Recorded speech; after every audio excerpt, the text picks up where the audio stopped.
thank you so much for coming on the show. It's great to finally meet you nowadays in person, because this is how we meet each other in person nowadays, through Zoom. So why don't you tell us a little bit about yourself and your organization and what you're passionate about? Sure. So thank you for inviting me and having me on. My name is Artem Korem. I'm the co-founder and chief product officer of Sembly AI, which is a company that makes an AI teammate, also known as an AI meeting assistant. And they're listening And in right now, right? they're listening in right now. So it attends meetings. It captures the audio from the meetings, and then it's able to do cool things like provide you automatic meeting notes, tasks, key items, and then you can even talk to our AI chatbot about the meeting you just had. Nice. So it actually does that in real time when you're chatting. You can chat with the chatbot during the meeting, or is this after the meeting? After the meeting. So everything that we do with Sembly is focused on post-meeting activity. Okay. And is it able to sort of determine what tasks were talked about during the meeting? So if I said to you, hey, you need to do this or you need to do that, or I assign somebody a task, is it able to do that? Is it able to determine that? Absolutely. So for instance, my to-do apps are automatically filled out from Sembly. So you can connect Sembly to task systems, to-do apps, and it will stream your tasks from your meetings directly into your app based on some rules. And you don't have to explicitly say like, Artem, I want you to do this task. That's to do that. But it helps though, right? I mean, the AI it helps the AI to understand. Like if I said, Chris, you have to put this in your Asana, do this. And then that actually works. Interestingly, it helps humans to understand. The AI actually understands a lot more, as I found out. So when we were just starting with Sembly, we kicked things off in 2019. It was more like that. You had to be a little bit more explicit, and we also had and still have commands in Sembly. So you can say Sembly add task item, blah blah blah, and it will do that. But with the advances in AI in the current era, you don't need to be that explicit. You can kind of talk your way around tasks, and it will be really, really smart and understand that there's a task there, and suss out the task title, the description, who it's from, who it's for, the due date. And there's even more cool things coming, like work stream affiliation of those tasks, an automatic assessment of how complex the task is, how long it might take to do, and other cool things like that. Awesome. So you're a startup, right? How long have you been around? We're a startup. We've been around since 2019. So this is our 5th year. Wow. Congratulations. You're halfway there. Yeah. Thanks. So when you started, were you a meeting add-on at the time? Because I mean, where was Zoom? Was Zoom just starting around that time as well? Like was starting to get really popularized? Because I know Zoom took off during COVID, but like who were you working with at the time? Zoom was already around. It was pretty Okay. popular as a meeting platform. But already when we started, Google Meet, Microsoft Teams, Zoom, WebEx, those were all already popular platforms. And then when COVID happened, it just hyper accelerated that space. And when we started, there were quite a number of technologies that facilitated video conferencing, but didn't actually do anything for the conference that took place. I mean, at most, have some kind of a recording. Maybe you can get a transcript in some way, shape, or form, but not in a real usable way. Diarization, meaning figuring out who said what, was a big challenge. So there was a lot of real core technology problems to solve at that time. And that's part of the reason we kicked off Sembly AI, which is with the goal to make productive use of the actual conversation that happened on those platforms. Right. And like, how did you get to that point where you realized this is a real problem that needs to be solved? Were you just sitting in interminable meetings day after day in some corporate job, or how did this drive you to found this company? Basically, yes. My pain point. Entrepreneur sees pain point. Entrepreneur solves pain point. End of story. I mean, kind of, right? My background, so I have a mix of technology management consulting, and product in my background. And I spent on and off the better part of a decade in management consulting and in operational management, which effectively was leading large projects, many stakeholders, many constituents from external orgs, internal orgs. And in that role, your day is meetings. That's really all you're doing. All you're doing is meetings. That's right. And so, calendar is packed. Calendar's packed, and that is your job. Your job is to get the right people together to either status things, keep everyone informed, push things forward, escalate updates or new issues that came up the chain of the project executive structure. So it's meetings upon meetings upon meetings of different kinds. And so this was a very natural application to think about coming from my background. So you were hitting one of these meetings and you're going, oh my God, I wish there was a computer that could do all this for me. And that's what, and did you say you had a tech background, or are you more management? Were you the Kirk or the Scotty in this? Can I be both? It's rare. It does happen, but usually a startup needs a Kirk and a Scotty. But yeah, I think naturally. Let's say more of like Jobs Wozniak, right? And I think I have the Wozniak experience. I started, being very hands-on and very techy, and just going all the way back to childhood, I guess. But I think I've always been like a humanities brain that's been kind of force shaped into a math brain. Right. And as you get older, and I think this is true for many people, you tend to assume your natural aptitudes more. Right. They just kind of make themselves felt, and you just naturally settle into your kind of natural frame, let's say. And because that was for me, is more humanities side, communications, writing, kind of team interaction, leadership, things like that. I was kind of quote unquote beat into like a very hands-on technology understanding, and it was interesting. It was fun. Don't get me wrong. I love like hacking around servers, like back in the day when internet was just new, and nobody knew what Google was. Let's say, right? That actually existed when I was in high school. So that gave me a lot of deep understanding of how things work. And I like that. I like to understand things very deeply, but I'm more naturally a product-y person, meaning that I like kind of bringing things to the actual user experience and how this will work in a practical way, like how this will land in someone's hands. And so I started very technical management, but then the rest of my career has been management consulting and product. And so, I have the kind of the Wozniak background, but I think I'm naturally more of a Steve Jobsy type of a mindset. Right. Gotcha. And then, so most startups go through sort of a period of we're trying to figure out where we fit. And at what point did you realize this is going to work? This is going to be a success? Like what was that turning point for you?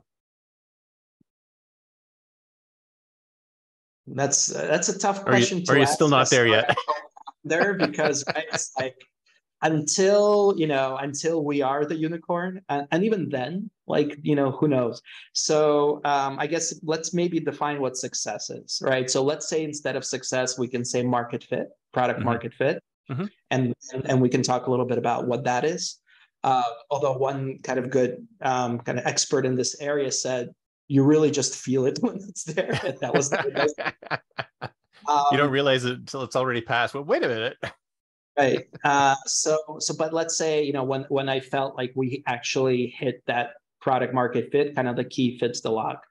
I would say that happened maybe about a year and a half ago, like that, where we started to see customers responding really positively and seeking us out to address different challenges they had around, productivity or just making use of this kind of technology. So I'd say, about a year and a half ago.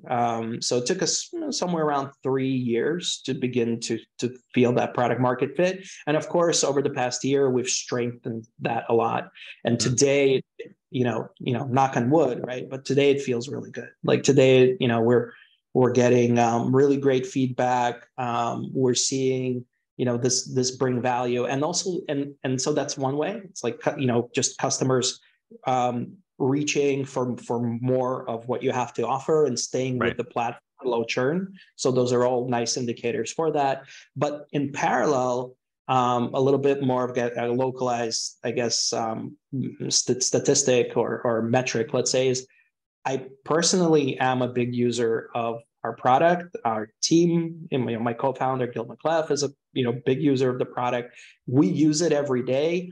And there's some products where you kind of have to kind of push the team to quote unquote dog food. And just that term dog food, I think, tells you a lot about what that is, which is like it's not like Michelin food, your product, right? It's like dog food product, which kind of who came up with that? I remember using that at Yahoo. We were like, well, we have to eat our own dog food. It's like I never even thought about the term dog food. I just thought about using your own stuff. But you're right. I mean, it's really deprecating. It's like, this is not good, right? So why are we serving it to our customers if we're not eating it ourselves? But why do we even call it dog food?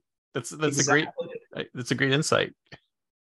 This might be this might be like a little like a thought turner for our audience. But there was a lot of discussion around dog fooding around Microsoft back in the day. So the term is very telling. And I think also when you have to exert force to make your own staff actually use the product, that hints at something, in usability land and potentially. For us, it's just been such a natural, great value in all kinds of different scenarios.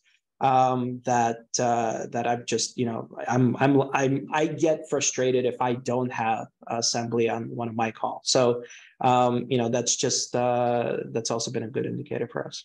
Well, it's interesting you were mentioning that because when we first started the call, we did have three AIs listening in. It was just the two of us, so there were more AIs on the call than there were people.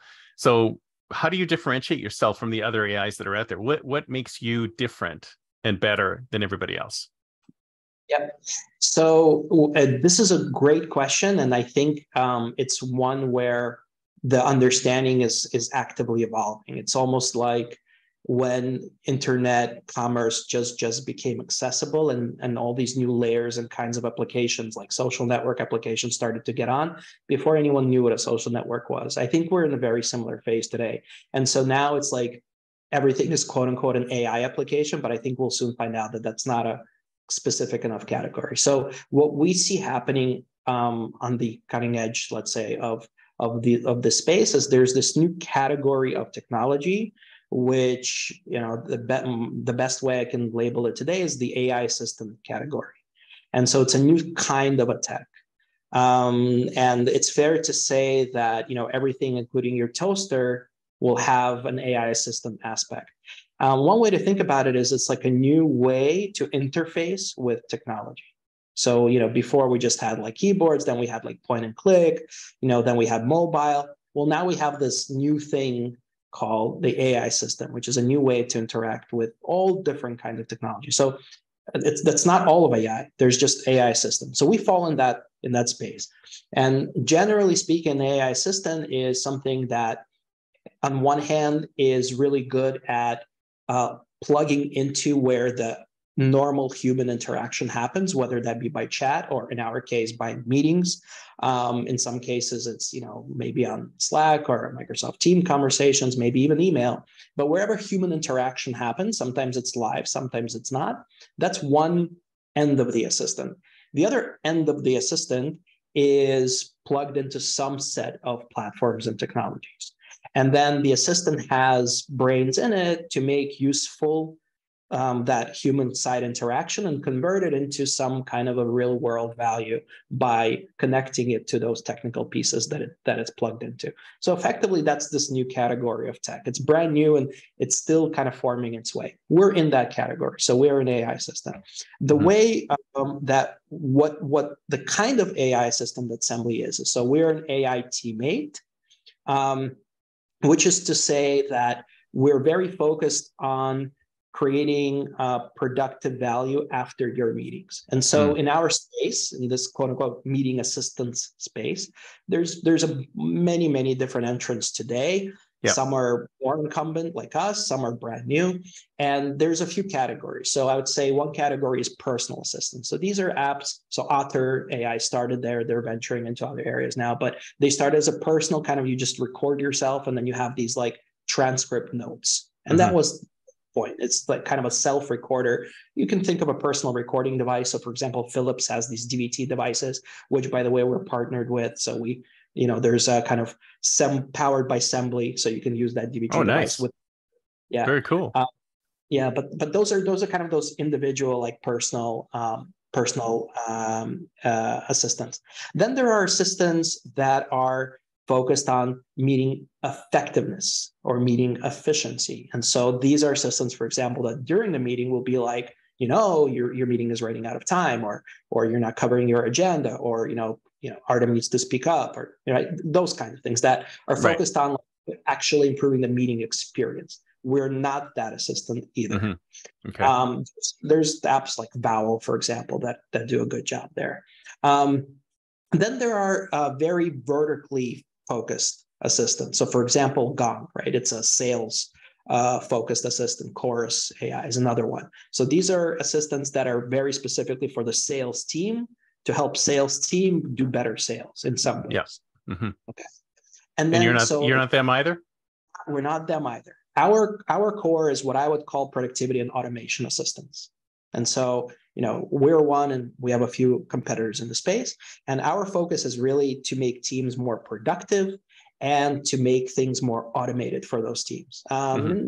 Productivity and automation overlaps. This is really our focus. So we pride ourselves on, first of all, connecting in really large organizations and also supporting global teams. So we support over 35 languages, and very uniquely to our platform, we support mixed language meetings. So if you speak English and Spanish, for example, we're cool with that and we'll work. We make the best meeting notes in the industry. And we're about to roll out customized meeting notes by different types of meetings. So depending on the type of meeting you have, you'll have specialized meeting notes for that. We're the best today in the industry on tasks. So we actually we have incredibly good tasks. We like to say they're near human grade or human grade. Nice. And so really, the kind of tasks that you can use like if you were to take notes down to figure out like what you had to do after the meeting, like this is what you would expect Sembly to show you. Like it would match one for one. And it would, of course, automatically insert those into the task manager of choice. Absolutely. Yeah. So we natively integrate with a bunch of apps today already. So there's Google Tasks, Microsoft To Do, Microsoft Planner, Notion, Slack. But coming up really soon, we've just implemented a new integration fabric into our product.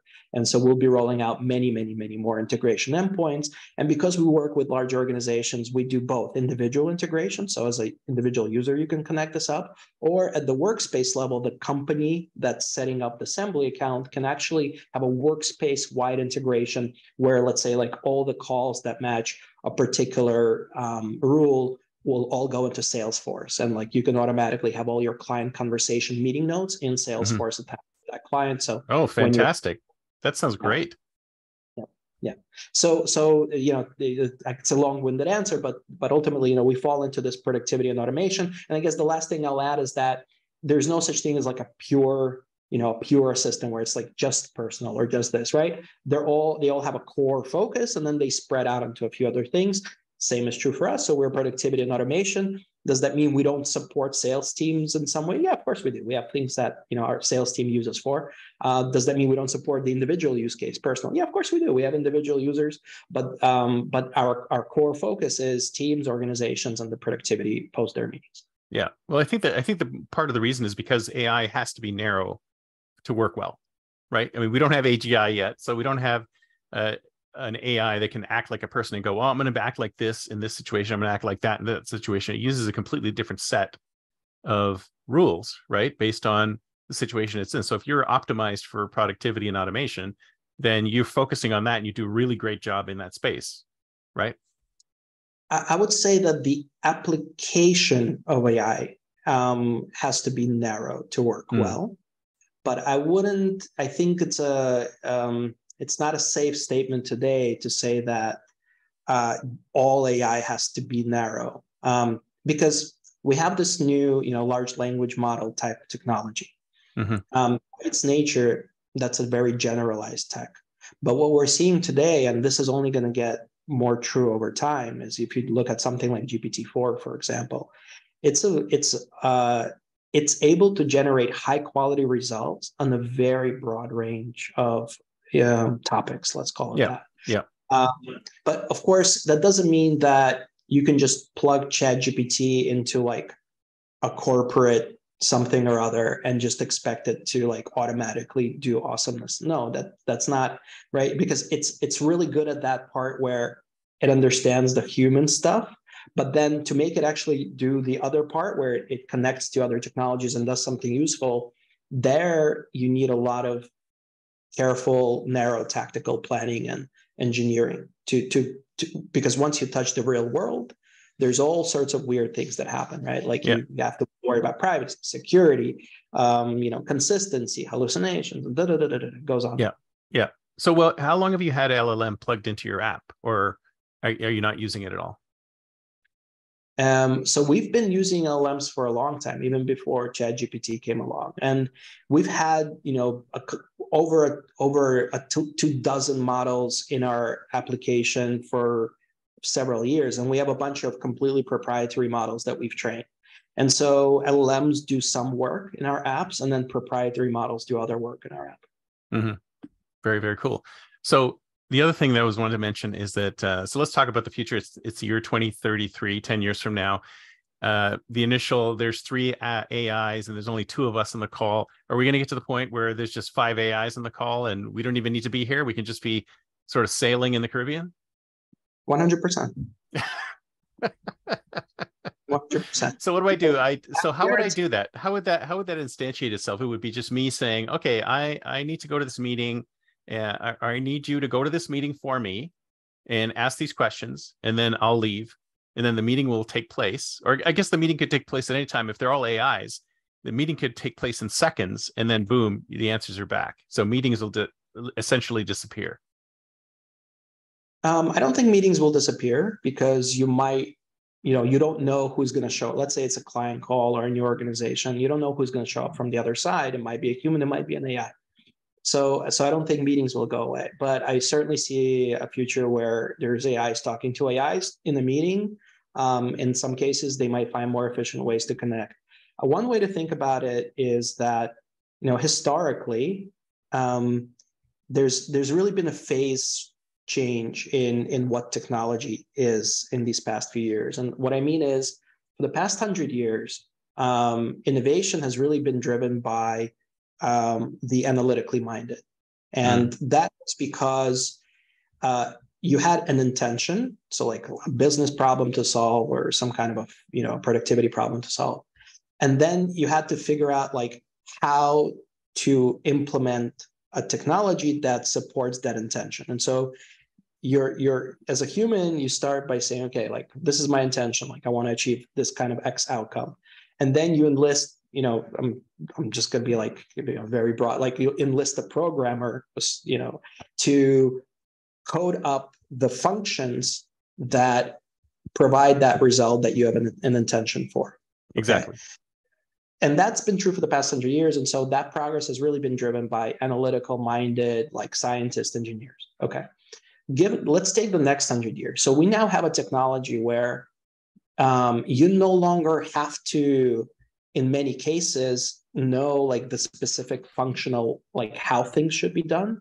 You can just start with an intention. And ChatGPT is a great example of that. Like if you have an intention, you can hey, I want to make this website and it should do this and it should like say that. ChatGPT will give you everything Oh yeah. that you need for that to work. Mhm. Again, it's perfect today, but to everyone that's like, oh, but Artem, ChatGPT, it's year one for God's sakes. Like it's at first it's We're not 1 year even old. finished year one yet, right? I mean, it came out right around this time last year. It's a 1 year old. Give it Yeah. a couple of years, and then like give that. Look at how much it's done in its first year already. Exactly. So, but today you can start with intention, and the functional stuff is kind of abstracted away now. And so I think the next 100 years are going to shift from this kind of analytical things that are the analytical know-hows that are driving progress. Now it's going to be more about who can effectively communicate intention to technology, Mm, because the technology will take care of the rest. And so yeah. going back to the question of like what's going to happen, like our AI is going to be talking to AIs in meetings, the answer is yes, because there's going to be an AI that's just hanging out with you all the time. It knows what you're trying to do. It knows your goals. If it doesn't, it'll ask you, you'll clarify. And then based on what you're trying to accomplish, it will already figure out what it needs to do. And so it will go and schedule that meeting and talk to this other AI or that other organization. It knows that you have a call with Artem coming up. Well, it's gonna shoot me an email and say, hey, Artem, you've got a call with Chris coming up. Like, do you want to jump on the call with me? And I'll explain to you the intro stuff, what you need to know for this call, because it knows what you're trying to do. So Yeah. as long as it understands your intention, it can then go into its own little world and implement things that are useful for you based on the intention that it understands. I can't wait for that. That's in fact, I want that today. If I could have that today, that would be fantastic, because this is the thing that I've been driving to, is that we don't have an AI currently that is on our side, right? You've got all these AIs that are run by these big tech companies, and they have the tech companies' interests at heart, right? We need our own AI that's watching over our shoulder and going, hey, you should do this. Hey, you should do that. Here's some assistance with this. Here's some assistance with that. I mean, do you fall into that category, or would you be looking at being in that category at some point? We're certainly moving in that direction. And I think what you'll find is a lot of applied AI tools will start to move in this direction. And I think what we'll see is a kind of a bifurcation in the space where there's going to be platform technologies like foundational LLMs like GPT. And then there's going to be applied AI technologies like our tech, which is the Mm-hmm. Sembly tech. So with applied AI, this idea of understanding the intention of its user is going to take front and center, because the more the AI agent understands what you're trying to accomplish, the clearer it is about that, the more it can do for you. And that's going to be true in every vertical that AI is implemented. Right. So where do you think of the prompt engineering? I think you alluded to it a little bit earlier. Where do you think prompt engineering fits? Because you were saying being able to tell the AI what to do. Is it prompt engineering sort of like an interim thing until the AI can actually suss it out? Or do you think it's going to be something that'll be around for a long time? I think it's going to be around for a long time, but it's not going to be the end all be all. So there's going Mm, to be prompt engineering that's going to accomplish certain things. But then more complex results are going to require more complex approaches that are difficult and time consuming and non-repeatable if you're just going to do it with prompt engineering. right. So there's going to be more advanced approaches to getting really smart LLMs to do what you need them to do. Prompt engineering will be a component or an ingredient in that landscape, but there's going to be other approaches. So I shouldn't sign up for that prompt engineering course and become a prompt engineer. Make You half $1,000,000 a year. you can, because that's $500,000 you'll make this year. So you should. Well, But speaking just of jobs, where do you think the job? So it's 2033. Where do you think the jobs will be if AI starts? Like you said, ChatGPT is only 1 year old, right? In 10 years, who knows where will it be? I mean, what do you think the job situation will be like with when AI proliferates? I think that the job pyramid will expand and also extend, meaning Mm-hmm. that it's going to be new jobs that don't exist today that have to do with exactly what I said, effective communication with AI technologies. And Right. so these are the experts at how to get AI to achieve the outcomes that you want it to achieve. So these are going to be not necessarily technical people, but people who understand how to influence AI to get it to do the right thing more of the time. Then there's going to be jobs that are very technical about creating the tools, the applied tools like Sembly, to actually do that work. And that's very technical work. And it combines a lot of multidisciplinary things. So inside of Sembly, we have, everything from like meeting attendance and that kind of technology to actually like understanding speech, to then generating insights, to presenting a really quality user experience in a web app and mobile apps. So it's very multidimensional. That how do you apply that? And then so there's a lot of technical jobs that will go into servicing that. And then there's going to be very technical jobs that go into servicing the foundational AI platform. So imagine kind of like, when the internet sprang up, then Cisco sprang up, right? And there's like a whole set of jobs about like engineering routers and engineering networks. And then there's internet like application jobs on top of that. We're going to start to see this whole ecosystem rise up for AI over the next 10 years. Right. So if anything, it's going to create more jobs. So every one of these sort of technological revolutions, when you're on the front end of it, people go, oh my God, so many jobs will be lost. But when you're on the back end of it, you go, oh my God, look at how many jobs were created. I think we're in the same boat. Yeah. Exactly. Very cool. So where do you see yourselves? Where do you see Sembly in 10 years? That's a very interesting question. It's very, very hard to predict for kind of a first few years startup. What, you haven't done a 10-year plan yet? Every day. So I would say, I think it would be interesting, where it would be interesting to see Sembly is to enable organizations to very organically infuse AI into how they operate, and essentially using AI as this kind of like a new nervous system that is able to very actively and quickly respond to both what's going on inside and going on outside. I think that would be very, very exciting for Sembly, and I think that's a potential future. Super, super cool. All right. Well, thank you so much. This has been great. So if somebody wants to get in touch with you, what's the best way? So www.sembly.ai, that's SEMBLY.ai. Like assembly language, but without the AS at the beginning. Exactly right. And we have a free trial. You're welcome to try, and you can do free week, see how it works out for you. And it's one of those things where when you start, you just won't be able to stop. So I truly recommend that you try it, see how it works out for you and your team. No matter what language you speak, we probably support it. No matter what country you're from, there's multiple currencies that we support as well. And if you want to find us on LinkedIn, that's Sembly AI on LinkedIn, or myself, that's Artem Korem, Koren on LinkedIn. Fantastic. I'll try you right away, because I need more AI assistance on my calls, because I don't have enough yet. There's going to be a cohort. It's just a whole cohort, 20, 30 AI assistants on my calls. Everyone's got to be listening in, because you get different insights from all of them. Who knows, right? Exactly. And they talk to each other. Exactly. All right, sir. Thank you so much. Thank you, Chris. Bye.